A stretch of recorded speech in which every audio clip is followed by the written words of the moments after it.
Welcome to the Washdown podcast, episode 92. Tonight, James and I sit down and have a good conversation about leadership and just the state of first responders and the whole career field and what we're seeing right now. So I hope you guys learned something. We had a really great conversation. So here you go, episode 92 of the Washdown podcast. I get car insurance or car warranty stuff a lot. So it's either car warranty stuff or sell a house that I don't own stuff. We've been trying to reach you about your car's extended warranty. Exactly. And I mean, I told one of the people that, wanted to buy the house that I didn't own. Sure. I said, I'll sell it to you for $2 million. You place a briefcase with small marked bills in this trash can at this park, and I will put the deed in this park across the city. How about that? That's what I thought, dickhead. Don't ever fucking call me again. So there's a guy on TikTok that, I don't know how he does it, but his videos are badass. And he straight up hacks the buildings. Oh yeah, he's got a YouTube channel. He does too? Yeah. Yeah. It's like 30-minute videos of him talking and the whole thing. And he gets in the cameras and they'll see it. I'm like, how does he do that shit? That's mean. It's great, but it's mean. White hat hackers, man. Dude, I fully support that shit. Yeah. If you're going to be a fucking scam artist, you deserve to get fucked with. Mm-hmm. 100%, you deserve to get fucked with. Absolutely. You made the comment too, I guess you feel like you've been holding back. Yeah. And here's where I'm curious about this too, because I think with any first responder that does any sort of social media, there's a fine line to walk, right? So you can go on the humor side and make TikToks and funny videos, and for the most part, those are pretty well received. It just enlightens and laughs and allows you to, see a different side of our work. We've had different guests on, like Firefighter Fenton or the Fire Department Chronicles, and that's good. For the most part, I feel like what we try and do on the podcast is good. We try and bring light to subjects that aren't, I don't want to say well liked, but what frequently talked about in our job. Right. And I think the thing is, we're not talking about specific departments. We're talking about the fire service as a whole, mm-hmm. or the police force as a whole, or, the veteran community as a whole. We're not singling anybody out. We're saying, this is the problem. Let's do something to fix it. And I feel like I haven't gone hard enough in the paint, for lack of a better term, of really calling out the bullshit. Because, we've done this.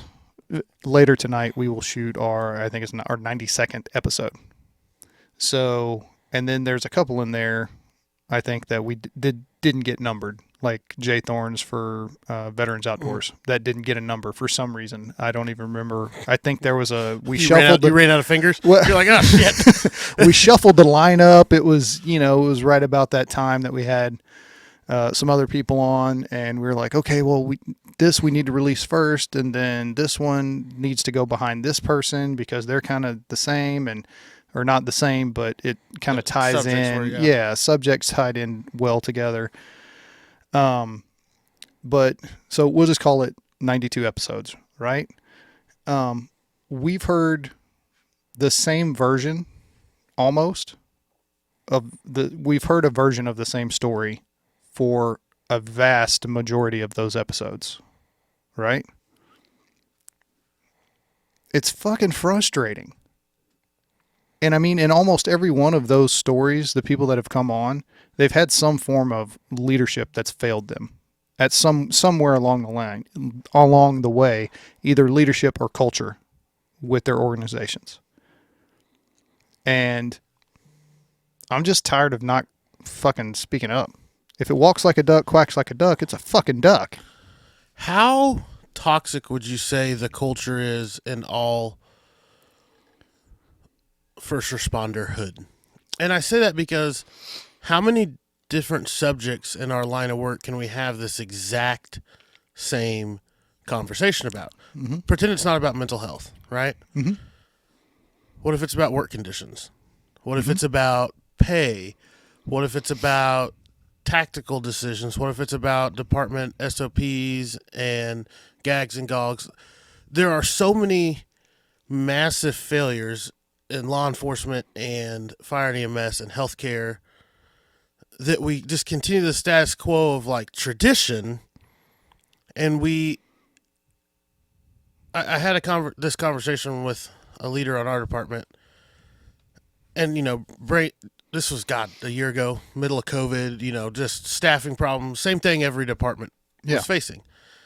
And I made the comment, I said, you can't attack unprecedented times with the same old regular measures. Well, that goes back to what saying that you're pretty fond of. What do all firemen have in common? They hate the way things are, and they hate change. So it's like, oh, we're going to do something new. I don't want to do that. Well, we'll keep it the same. I don't want to do that either. Fuck that. Yeah.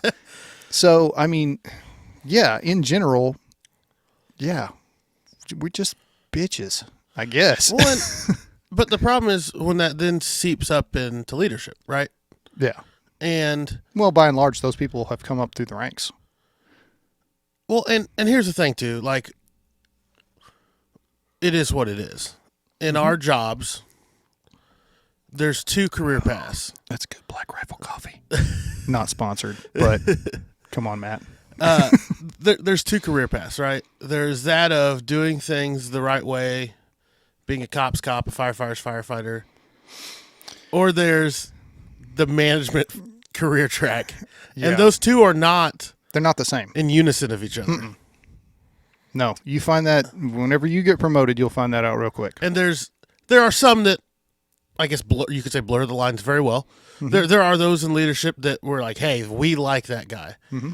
But when you look at these things, like, I mean, here's a failure, right? If you look at interview boards for first responder promotions, a lot of them aren't fucking first responders.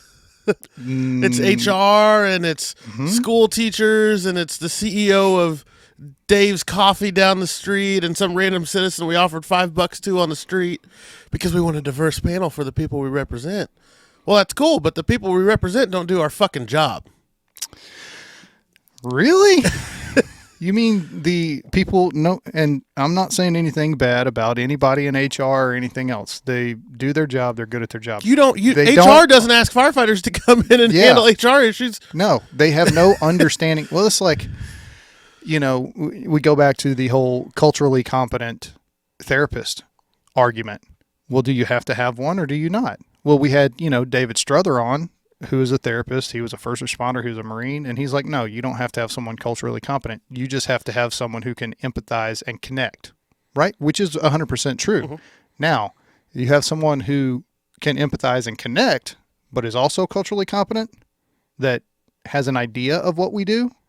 That sounds too good. I need you to shut up. Just stop. Yeah. Makes too much sense. Exactly. So, But we've done this to ourselves. And I hate to say let's throw mental health on the back burner, but like think about all the failures throughout the services that lead to poor mental health. Let's address burnout, right? Like, God, I hate, it seems like that's all we talked about for the first 91 episodes on the show. Yeah. But let's talk about burnout. How many policies and problems have we allowed to happen that lead to burnout? How many departments don't meet their staffing requirements, put things off for another day? And then we're seeing it right now, right? Yeah. I hate this, and it's not a dig on you, but I think you recognize the 30 and under somethings carried this country through the pandemic because they had the least amount of time. They were in the worst positions, and they were the ones on the front lines for the most part. The smart people were like, "Hey, management, let's hide behind our computer screen at home." Don't blame them; it's smart. But if you look at, turn to face the camera a little bit. There you go. Hey, camera. I know you like people looking at the back of your head, but well, I wore a hat this time because I was tired of the glare on my forehead. But well, I could even say maybe 35 and under. Just your line personnel in general. Yeah. I don't think that has to do anything with age because No, but it's just age with time on the job, right? Yeah. Your 35 and unders are your usually non-management positions just because they're younger. yeah. And the non-management positions during the pandemic fucking sucked. Mhm. Even on our department, they created the like, we're sending one person in the door rule or two. Mm-hmm. Which How many senior captains, senior leaders were like, it will be me? No, fuck no. They were like, hey, Yeah. new guy. But I will say this, and crucify me if you want. Some people followed that rule, some people didn't. Mhm. I worked a lot of overtime during that time because, We could. I could, and I was one of the ones who didn't get COVID. So for whatever reason, I didn't get it. So somebody has to work. So my happy ass went to work. Some crews I worked on, hey, we're all going in. This is just like normal. It's no different. Other crews, we're sending one. Okay, whatever. I'm not in charge.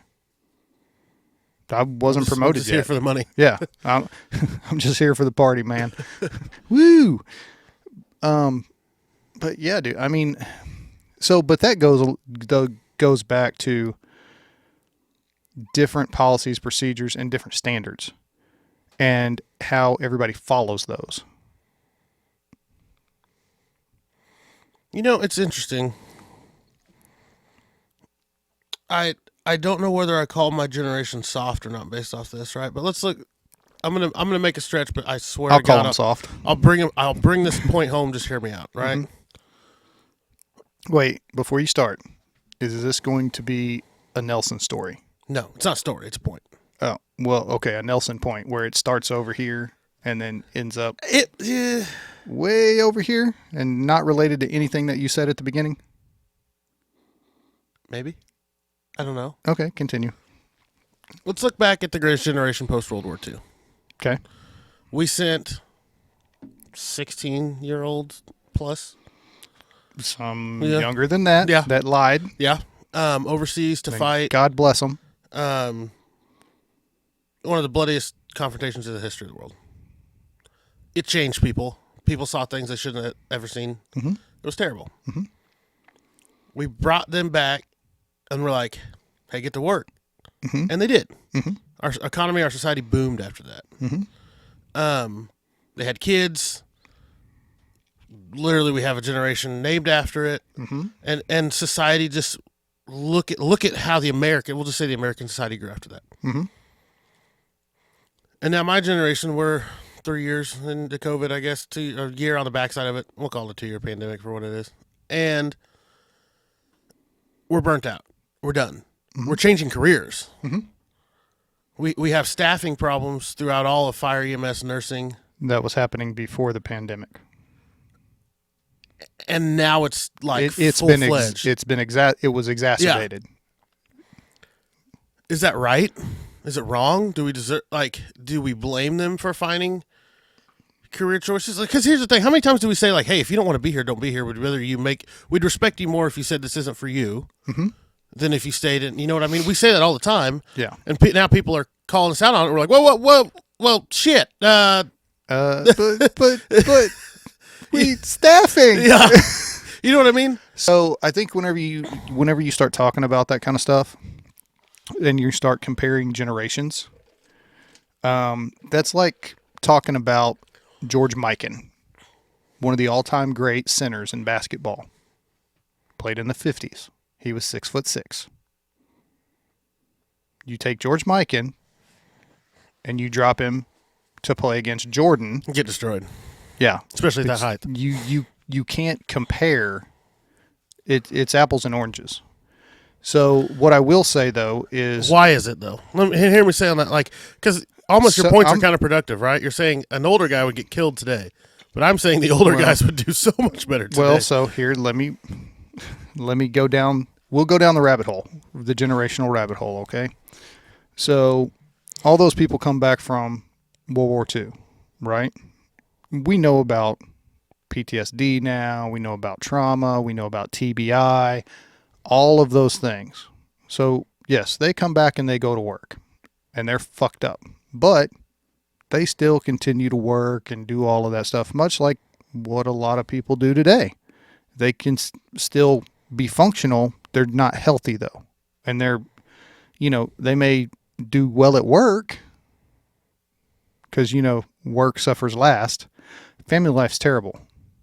So then you grow up, even though you have a nuclear family, mom, dad, kids, whatever, dad's gone because he's providing. But that's all he's doing. There's no leadership in the home. There's no, love and comfort and all of that stuff, right? Because dad doesn't tell kids he loves them because that's not his job. That's mom's job because we have that separation. So and we didn't have women in the workforce like we do now. Yeah. It's that's a point. Historical fact. Yeah, it's just a point. Okay? It is what it is. We're not revising history. So if you don't like it, fuck off. Sorry, I'm not muzzling myself today. But it's true. Like, so we had the family dynamics too. Like, look at the 50s. The wives stayed home, cooked, kept their opinions quiet, and went to book club where the husbands went out and drank. You know, it is. Just look at the stereotypes and the standards. Then. So look at whenever the children of those people started growing up, right, in the 60s. So you see how culture shifted. It became... a bunch of fucking hippies. Yeah. A lot of drugs, sex outside of marriage, all of those things that were basically... It was counterculture. Well, look at the next conflict. Look at the next military conflict. Yeah. Completely counter to what World War II was. Yeah. Well, don't forget about Korea. Korea was in there. True. So, and that happened in the 50s, late 50s, I think. Fuck. I should be better at this.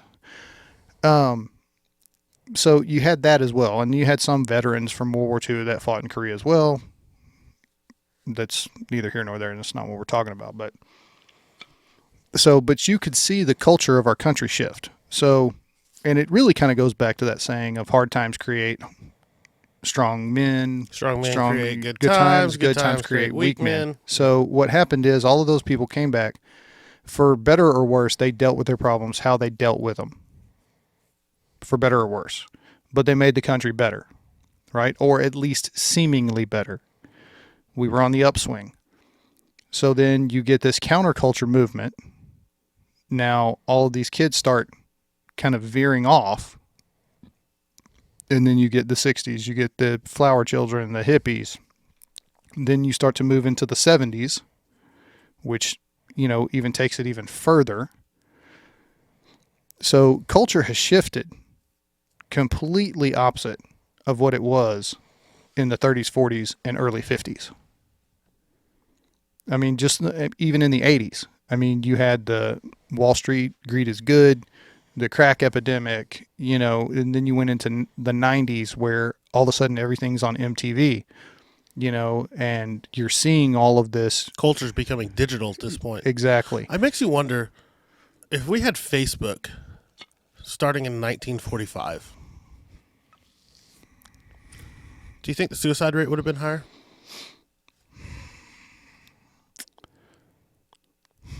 I don't know. Because honestly, there's no good data on it. So record keeping back then was not what record keeping is now.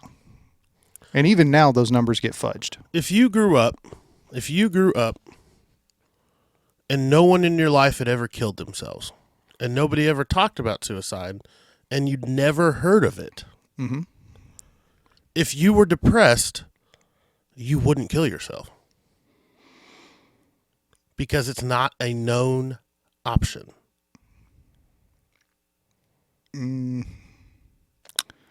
I like the theory. I would like to see data to support that. There will never be none. There will never be none? Any. So I forgot this is a fucking English podcast. I don't speak English. But back to I will give you data to support it. Okay.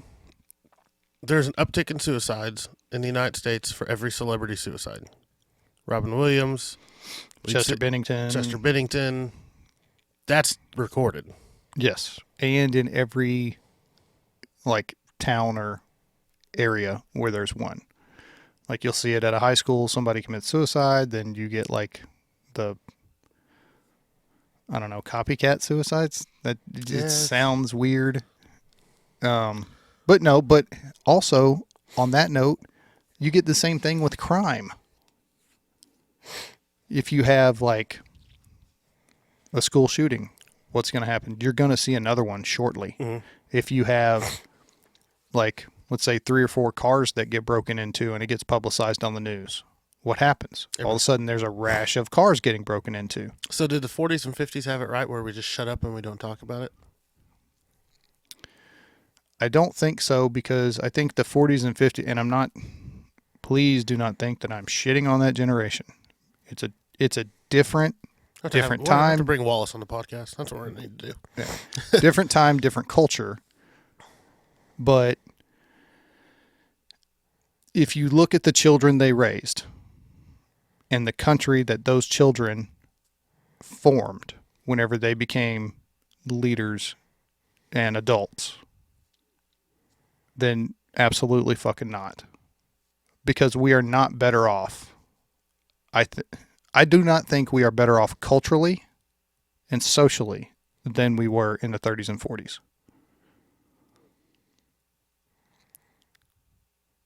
Say it again. I don't think that we are better off culturally and socially than we were in the 30s and 40s. In most aspects, I will agree with you. Most aspects. Race being a big one.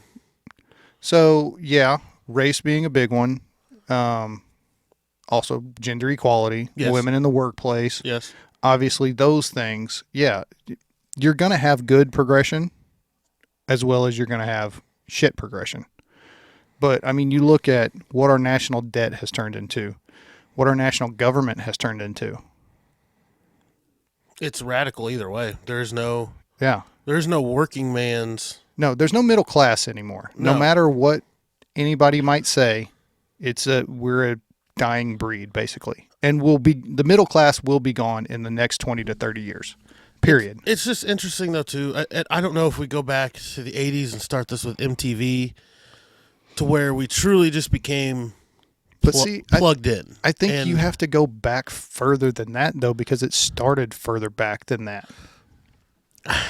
Because it's that slouch into the gates of fucking hell. And I mean, what? Do we go back to the 70s with Sgt. Pepper's Lonely Heart Club Band First Color music video? I mean, what do we... We can't go back in time. No, but we've got to the point where now these little fancy handheld devices have replaced so much for good and for bad, right? Mm-hmm. I have my weather, just with the new iPhone update, I can put my little weather right there in the middle so I don't have to actually open my phone, because I was losing so much time opening my phone to check the weather.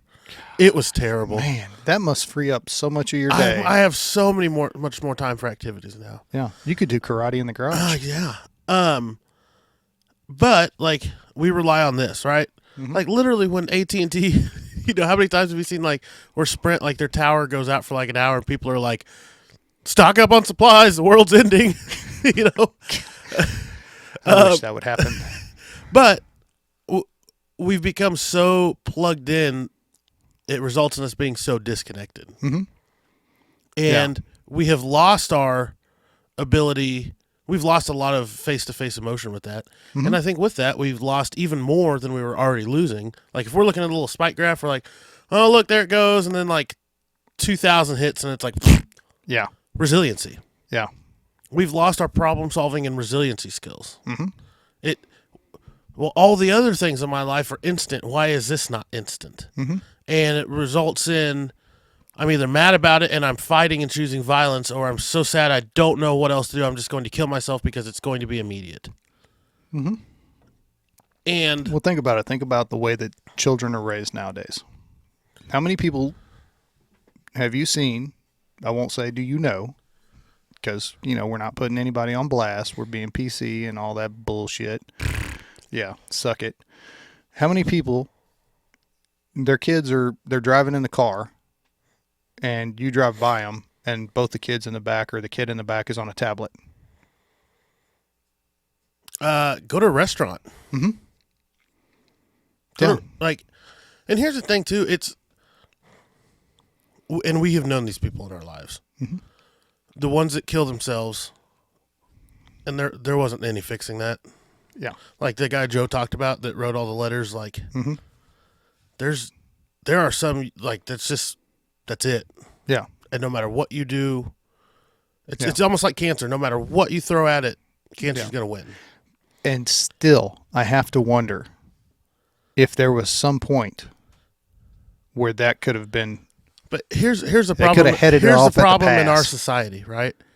For every one of those, there are 50 attention getters, 50 repeaters, and we work the same job. Being a medic in our city with our children's hospital, I've lost count. Mm-hmm. Of the amount of times I took transfers out of our children's hospital to pediatric psych hospital. And there's two faults here. And this was the story 95% of the time. Mm-hmm. Kid didn't get new Jordans, new Xbox, new PlayStation, or got them taken away. And their first words were, "I'm just going to kill myself." Mm-hmm. Failure 1. Failure 2 is the parent didn't have any problem solving skills, parenting skills, resiliency skills, and they then took them to the ER, tying up more resources, yada yada yada, to parent for them and solve their problem. I ran that call on Sunday night. And then about 30 minutes, 45 minutes, maybe an hour after I ran that call, because I worked on the ambulance on the back half. Ew. Yeah. Ran a call. We pull up into the Taco Bell parking lot. I have an earache. Okay. You want to go to the hospital? Yes. How did you get here? Did you drive? Did you walk? Oh, I walked. Okay. You couldn't walk 200 yards further to the hospital that we can see? I don't want to go there. Well, guess what? I'm not driving you 20 more minutes in any direction to get to another hospital. You're going to that one because this is not an emergency. Well, those are your choices. We can go right there. Well, I'm scared of that place. Well, you're scared of that place because they hold you accountable. Yeah. And they know you by name because you're in there all the time for bullshit. Mm-hmm. And those people are creating a drain on the system because that was 25 minutes that we were out of service dealing with that. Jeremy, it's not even, we can keep it in the realm of mental health here. Not only is that a drain on the system, and you've seen it, I've lost count of these patients too. Mm-hmm. Man, I want to go to the hospital. Hey, listen, person X, Y, and Z. I see we've ran you 9 times in the last 4 days. I'm not playing this game with you anymore. You're drained on the system. Nothing's wrong with you. What's their magic words to guarantee they can go to a hospital? Chest pain. Even above that. Short of breath. I'm suicidal. Oh, well, yeah, I don't get that one too much, but I don't work on the ambulance as much as I'm suicidal. I'm suicidal. And it's a drain in the system, right? And mm-hmm. and I don't blame them because I have ran and you've ran the patients that are having mental health emergencies. Absolutely have. And they are calling because they don't know what to do. Mm-hmm. And what do? We take them to a hospital, we're literally the only thing we can do. We have to take them to an emergency room. Yep. Usually that emergency room, at least in some of our larger hospitals in the city, has a separate psychiatric ward to it mm-hmm. that's full of drunks and combative assholes. Mm-hmm. And they walk in there scared as hell. So guess what? If they have another emergency or if their problems don't get solved, I don't fucking blame them for not calling back. Yeah. Why the fuck would you want to go in there? Yeah. That here's the thing, people. I hope plenty of strangers watch this episode that aren't in this line of work, and so they realize truly the fucking problems that plague. Guess what, people? If you live in a large metropolitan area, your police department's short-staffed, your fire department's short-staffed. Ta-da. Your ERs are probably short-staffed too. Mm-hmm. It just is what they are. Yeah. You're not going to get the services you need to in a timely manner. Usually because those resources are being tied up a good probably 30 to 40% of the time at any given time with just bullshit. Mm-hmm. Like that's the situation we are in. Yeah. Unfortunately. Because, and yeah, like you said, And if I don't know how many non-first responders watch this, but look, it was a mass fucking exodus. Mhm. In the past 5 years, we've lost more people from our particular department and other departments that we know of. This used to be a career field, police and fire. Used to be a career field that you came into knowing I'm doing 25 years, at least. Barring an injury that didn't allow you to work anymore, I'm coming in, I'm going to go to work, and I'm going to get a pension. This is a career. This is what I want to do for the rest of my life. Now, stepping stone job. it's a stepping stone job. It's just a job of, well, I'll do this for 3, 4, 5 years, and then I'll quit and I'll go do something else. I'll be completely out of the field. Which is, that's your right to do that. If that's what you want to do, if you want to come in and be a paramedic and you want to get some experience and then you want to go back to school and become a doctor or a nurse or what, great. Improve yourself. I'm 100% for that. However, as departments and municipalities, we have to realize that that is the general trend now. So leadership needs to realize that we have to hire more and be prepared for those people to leave. I think we also do a poor job of like, I see the campaign going on right now in our city. We're putting firefighters on buses and all this other stuff like advertising. Come work for us. Come work for us. You are this department. What you need to put on the bus is that firefighter with the bloody nose that got punched in the fucking face by your drunk patient. What you need to put on there is the cop getting screamed at over a civil matter because the people are too drunk to listen to what's going on. Yeah, or getting prosecuted for just doing their fucking job. That's the fucking reality of this job.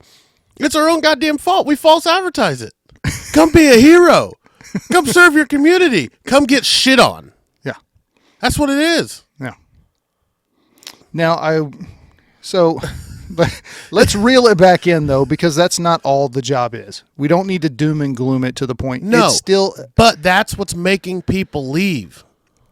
I think you want to get real. I think it's that, and it's the general culture, because and we've had this conversation before. We took over the ambulance, and a lot of cities have done the same thing. They have merged their fire service and EMS service, which it makes sense to do that, right? It helps the fire service stay relevant. It looks good on paper. It looks good on paper, and if it's run correctly, it can be awesome. However, how many times have you walked into a station and you or somebody else with not very much time on is going to be on the ambulance, and you hear the old timers, "Oh, you're on that shit box? Oh, that fucking sucks." Yeah, it's... How many times can you hear that before you adopt the same attitude? So that's another failure in leadership. And if you have a problem with what I'm saying, you're the fucking problem. You're probably so go fuck yourself. Again, I'm going to say go fuck yourself a lot tonight, probably. Anyway, where is I going? Yeah, so it's a cultural thing. Realize 90%, and you would know the numbers better than I do, 90% of what we do revolves around that ambulance, right? Mm-hmm. We just don't run as much. I mean, we still run a lot of fire, but our call volume is quadruple what it was whenever I came on. You can say 85% of the calls that we run an ambulance is going on. Yeah. Either by itself or in unison with other companies. It's part of the job. It's not going anywhere. Accept it. And in the grand scheme of things, and I was talking to one of the younger guys at my station yesterday because we were having this conversation. Actually, it was 2 days ago. Me and another guy with about my time on and a couple younger guys were having this conversation. And one of the younger guys said, he goes, to be honest, the way that I look at it is I've helped more people and done more good on that ambulance than I ever have on that fire truck. Which is, he's not wrong. And I've said countless times too, I'm much more, as a paramedic, I'm much more likely to end up in a courtroom over a call on an ambulance than I am on a fire truck. Yeah, and you're much more likely to save a life. It's, and that's the problem is like, I I knew what I was getting into.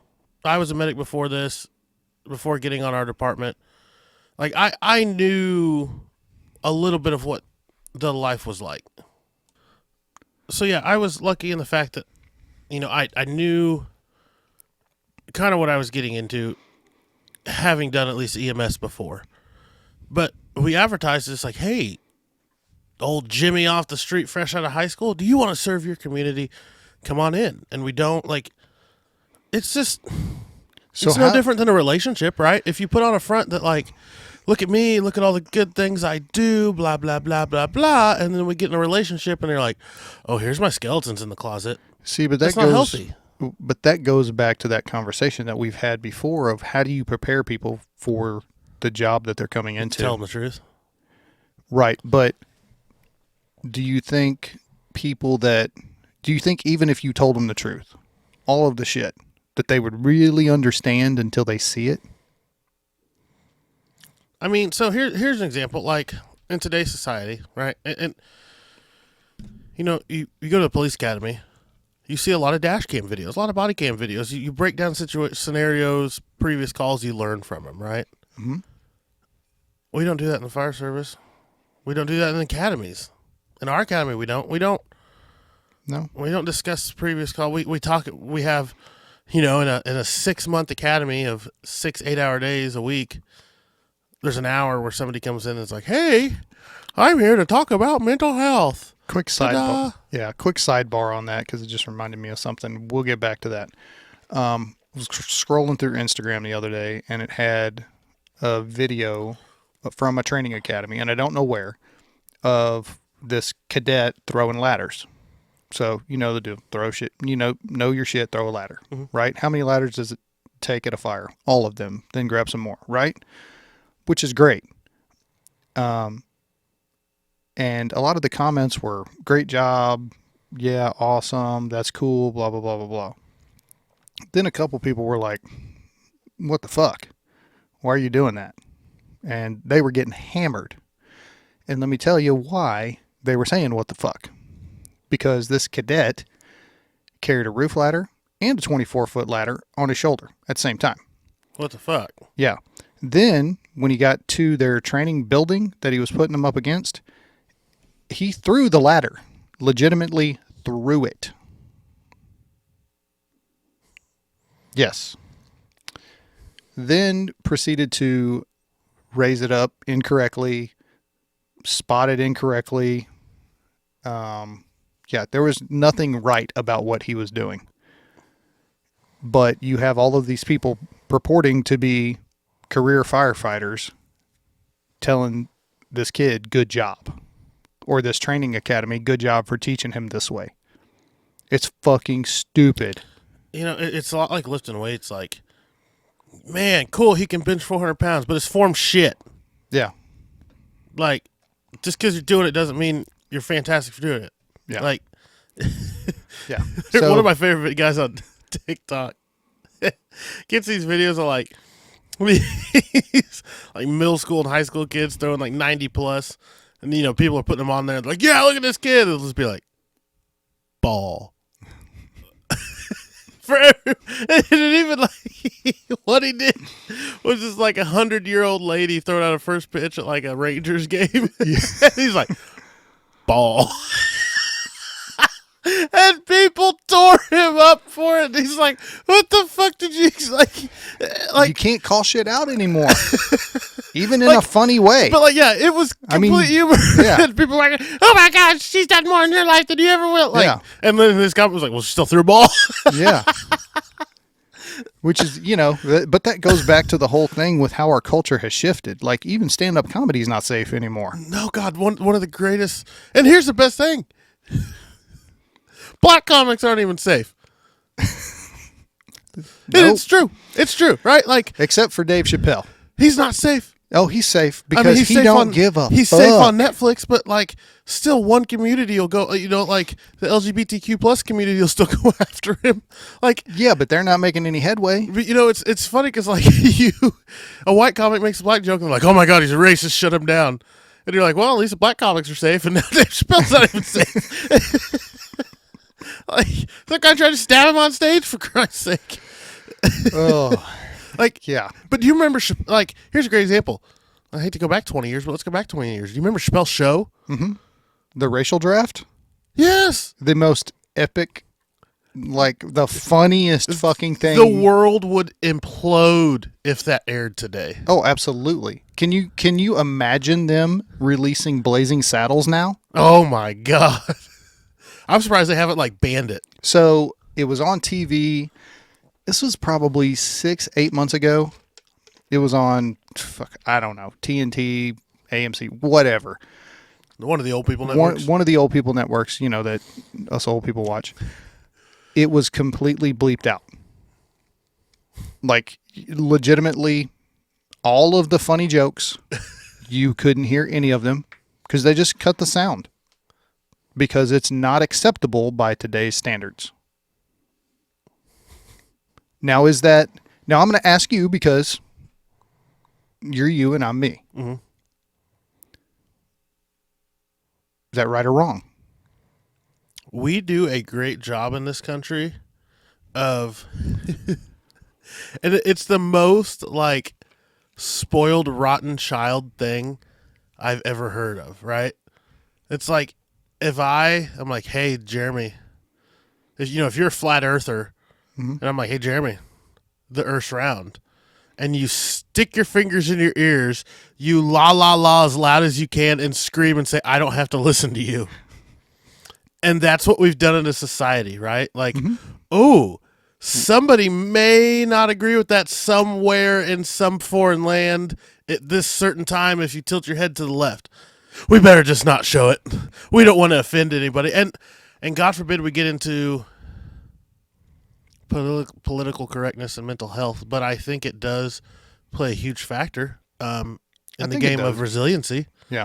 And I hate to take a subject that needs addressing and try and make it a political thing, which I don't think the term politically correct necessarily isn't a red or blue term. But no, I don't think it is. But we've done this we've done this job of like, let's just not talk about it because we don't want them to be offended. And we literally watch people just. And so, it's the game of I can talk louder than you, so I don't have to hear your point. Yeah. And when you're like, hey, let's have no. Yeah, we're not going to have a discussion about it. So, but here's the thing. So, right, some of that stuff that was funny back then or whatever that might have been.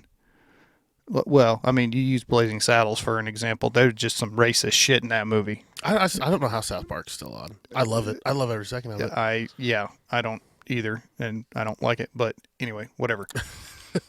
It's an odd conundrum, to be sure, that you can have a show like that is completely ridiculous on so many levels, but then you go back to a show that was made or a movie that was made 40 years ago and it's not acceptable anymore, but they're doing the same thing on this show. So anyway, that's beside the point. The point I was trying to make was I think the whole political correctness thing, or being PC progressive and aware. Progressive and aware, right? So certain things need to be changed. No, it is not okay to use racial slurs. Okay? So that needed to change, obviously. But at the same time, I think we've gone from addressing issues that needed to be addressed to now we're just nitpicking about shit. And it's who can be offended the most. Keep in mind, we're also in a sue happy culture. Oh, fuck yeah. Did you know, which I saw this in an article yesterday, in South Korea, civil liability is also criminal liability. So let's say we're in South Korea and you say something about me that is defamation. Or it doesn't matter if it's true or not. South Korea or North Korea? South Korea. Well, I thought we liked them. No, we do. But look, here's the thing. That's some North Korea shit. America's laws are different than everybody else's, right? Bro, just watch Kim Jong-un be like, hey, we nuking you guys because of the Washdown podcast. We saw shit you were talking on us. Fuck. Yeah. They just shot a missile over Japan, by the way. But anyway, here's my point. So there's a singer from South Korea who some shit was said about on Twitter, and now her management company is going after those people, blah, blah, blah. And, the way that it is there, so it doesn't matter if you say something about me that is true or not true, I can still sue you civilly.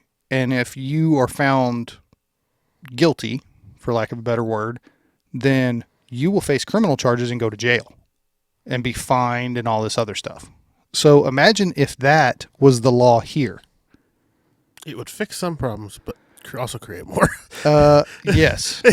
There would be no CNN. There would be no Fox News. There'd be no keyboard warriors. There would be no keyboard warriors. I still like the way that Jay and Silent Bob handled it at the end of Jay and Silent Bob Strike Back. They just had the big dot matrix printout of all the people who hammered them online, and they just went door to door, punching everybody right in the face. Because I think if more people got punched in the face, they'd be less apt to run their fucking cock holster on the internet. Mm-hmm. Because it's consequences. Or, now I'm going to bring it back home.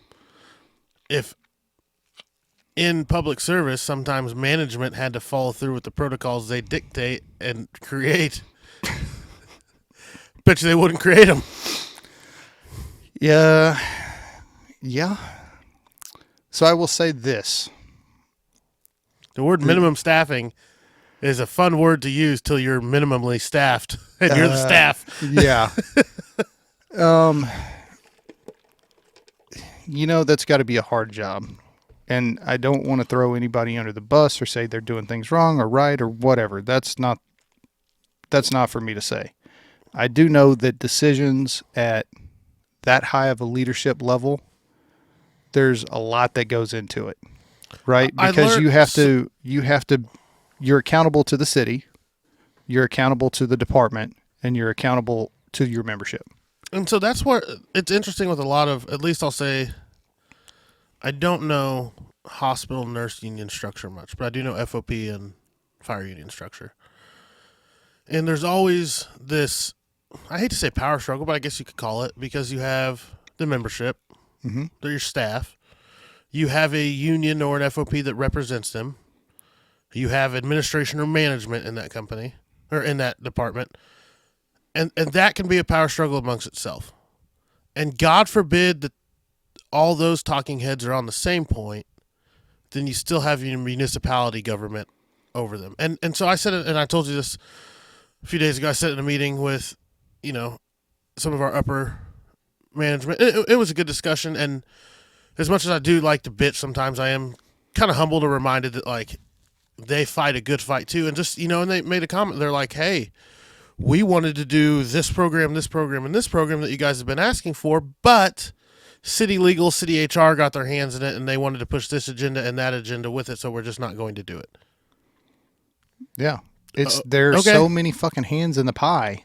And I'll never forget his name's Gary Disney. He's the volunteer chief of the fire department in Adrian, Missouri, my hometown. And I volunteered for summer there before I went to college, because he knew I wanted to go into public service. At the time, I wanted to be a cop. Thank God I'm not. But he knew I wanted to go into public service. He's like, why don't you try volunteer for the summer? See what it's like. And I was like, okay, cool, whatever. Yeah. Had a blast. It's the reason I'm in the fire service today, is because I fell in love with it. Mm-hmm. And I remember he was like, yeah, we were talking one night, and he was like, yeah, I got this city council meeting tomorrow. I got to fight about this. And I was like, why you got to fight about it? He's like, no, just politics. I'm like, why is there politics in the fire service? You're just helping each other. He's like, yeah, oh, bud, you'll learn. And I'm like, that's stupid. There's no politics. Oh, my God. Yeah. Which, on anybody with a rational thought, that sat down and think about it rationally for 2 seconds, there should not be politics in public service. What's public service for? In public safety. What's public safety for? Yeah. To keep the public safe. Yeah. Right? There is a way to keep the public safe, and there is not a way to keep the public safe. It is black and white. There is no feelings. You have to do this to stay safe. It's just, yeah. It's like when you go on a fucking field trip and you're in kindergarten. Find your accountability buddy. Hold their hand. Mm-hmm. You stay together. There's no, Like, hey, if you feel like you want to hold their hand, that's okay. Let's just not go outside. There's no gray area. Yeah. This is what we're doing to stay safe. Mm-hmm. And what normal citizen that depends on us for them to be safe thinks that agendas and politics are a great idea, right? Because guess what it's led to? Short staffing, low morale. Well, think about it. We'll say the common everyday citizen could give two fucks about politics. Yeah. They don't fucking care. They want to take care of their family. They want to earn money. And they want to be safe. And they want us to show the fuck up in a reasonable manner with reasonable good attitudes when they call for help. Exactly. Be fucking professional. Mm-hmm. But guess what? We've let politics invade every aspect of our life. Help, I'm shot. I need 911. Yes, ma'am, the ambulance will be to you in 15 minutes. Why 15 minutes? Well, because Joe Blow, Susie Smokehead, and Randy the drunk have all called for ambulances, and we're busy dealing with them, but we'll get one to you as soon as possible. Mm-hmm. Hope you got a tourniquet and know how to use it. Like, can you imagine if our dispatch said that? Yeah. Let me rephrase that. Can you imagine if our dispatch told people the truth? Yeah. I mean, we've had those conversations off air of the ridiculousness of it all, of waiting for services. Like, literally, the other day in our city, the police department was blacked out. Oh, that happens at 1 o'clock in the afternoon mm-hmm. on a Sunday. Yeah. You aren't getting a cop if you call 911. Mm-hmm. On what fucking planet? Yeah. So, yeah. And why is that? Why is that? Because the police department has no staffing. Exactly. Why do they have no staffing? Because they have politics that have made the morale on that job terrible. Mm-hmm. Because we've let it become political. I don't feel safe if there's no police. We don't feel safe being the police. Ta-da! Yeah. Damn, look at the problem we got. Yeah. So, guess what? Yeah. It blows my mind. But I don't know. Dude, here's what it's, and this is my opinion, here's what it boils down to. We are at the point where we need strong leaders in the fire service, the police department, all emergency services across the board. We need strong leaders at the city level, at the state level, and at the national level that give a shit about the citizens of this country, state, town, county, parish, whatever the East Coast does. Yeah. Fuck those people. Joking. Not really. Great. Now we got 3 lawsuits from parishes coming in. Hey, bro. Hey, I'm from Louisiana. I can say that shit. What's that? Parishes. No, Louisiana. So Louisiana is still under Napoleonic law. Which is that a state? Louisiana is a state, but we Never have heard of it. We have parishes instead of counties. Never heard of it. It's the only state in the union like that. Anyway, back to the whole leadership was thing. like that too. Yeah. Do what? Isn't Maryland like that? No. Louisiana is the only state like that. Huh. So we need strong leaders at every level of government and every level of emergency services that really give a shit and take the politics, stick them in your back fucking pocket, take those pants, throw them in the trash, burn the trash down. Okay? Drain the swamp. Drain the fucking swamp. Am I allowed to say that? Yeah. Fuck yeah. So, because we've gotten so far away from that. You know, once upon a time in this country, we had unity for a very brief period of time. Dude, September 12th, 2001 was one of the greatest days in this country ever. Yeah. Right up with December 8th, 1941. Yeah. But guess what? September 15th, business as usual. Because we forget very quickly. We should be one country with one mission. But we're not. we've somehow lost our way. And I don't know what to do. Like, I would love for this podcast to just like replace Joe Rogan in the number one. And it's not because I hate Joe Rogan, but that means that many people are that much more educated to what goes on in public service. Yeah. No. Yeah, dude, it would be awesome. Or just have, and not even that. Who the fuck cares if we have 1 million viewers?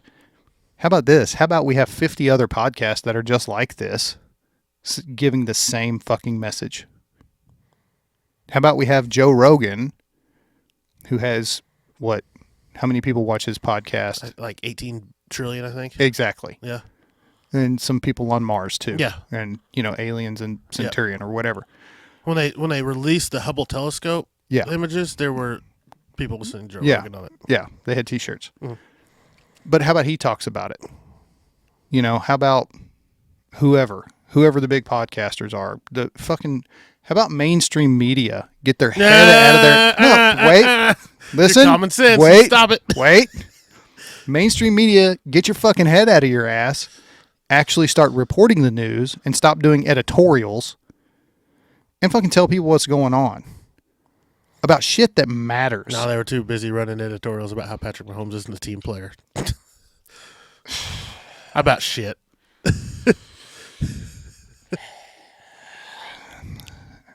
Again,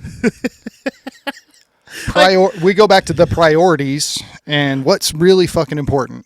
It's funny because they're like, well, everybody knows it's wrong. Everybody thinks you're stupid. But technically, everybody's clicking on your page now, so I can't. God damn it! Yeah, it's fucking clickbait, and I'm just as guilty because I'm like, let me read this dumb shit.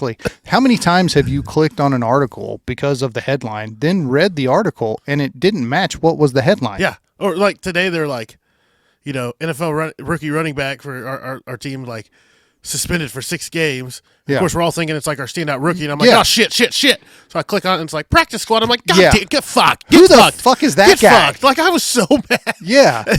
I did the same thing. I read the same known. I should have fucking known. I read the same fucking article. Yeah, they got me too. And I don't even give a shit about them. Yeah. But I still was like, oh, fuck. What dumbass is still taking fucking steroids? They get tested twice a day. Anyway, all right, let's wrap this up. Yeah. Final thoughts. People are fucking stupid. We got to be better. Yeah. All the way around. I had to drive in Johnson County yesterday, so my renewed hatred of people is just... Oh, dude. Driving that Chiefs buggy. Yeah. Oh, fuck me. Yeah. Bro... Let's do a podcast on what the fuck we're allowing people to get driver's licenses for these days. Yeah. Good luck with that. I had somebody pull out, literally, just today, she sees me, see her, see me, and still pulls out in front of me on the bike. Luckily, I had another lane. I got one better for you.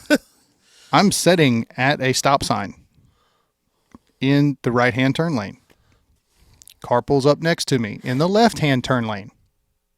I'm sitting there. They pull up next to me. Just a guideline of a turn. Mm-hmm. Turn guidelines. And then I kind of start to go, and they go and turn right in front of me. Almost laid my fucking bike down in the middle of the fucking street.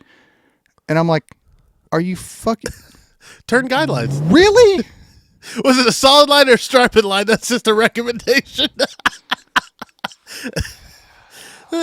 Yeah. So anyway, final thoughts. Yeah. Everybody be better. Leadership. Get your fucking head out of your ass. Do the right thing. Politics, throw them out the fucking window. People start being resilient. Stop being titty babies. Well, do the work. Mm-hmm. You have to develop resiliency. That's what's great in a capitalist country. You get what you put into it. Exactly. But we all like shortcuts. Mm-hmm. But guess what? There's no shortcut to that. You got to fucking do the work. There's no shortcut to a good career path, mental health improvement. Nothing. Yeah. There literally is none. No. Do the fucking work. Stop looking for a way around. So, all right. If you're struggling, reach out. There are resources out there that will help you. Do the fucking work. If you know somebody that's struggling, give them some resources. Do the work to help them. Yeah. What? But make sure that they're doing the fucking work to help themselves, because you can't help somebody who doesn't want to help themselves. Doesn't matter how much you fucking try or how much you want it for somebody, because guess what? Whenever little Timmy's out there on the football field, you can't go out there and block for him. It's no different in life. Time out before we end the episode. Did you see the video Of the T-ball player who hit the ball and then went and tackled the pitcher? No, because yes, I did see the Little that. League game down in Texas where the kid got his shit rocked and the mom came on the field and tackled the kid. No, I did not see yeah. that. That's Texas, though. That's Texas. I bet there's about 10 pounds of Aquanet in that hair. That's also legally a helmet. Probably more effective than what the NFL provides. All right. Love you all. All right.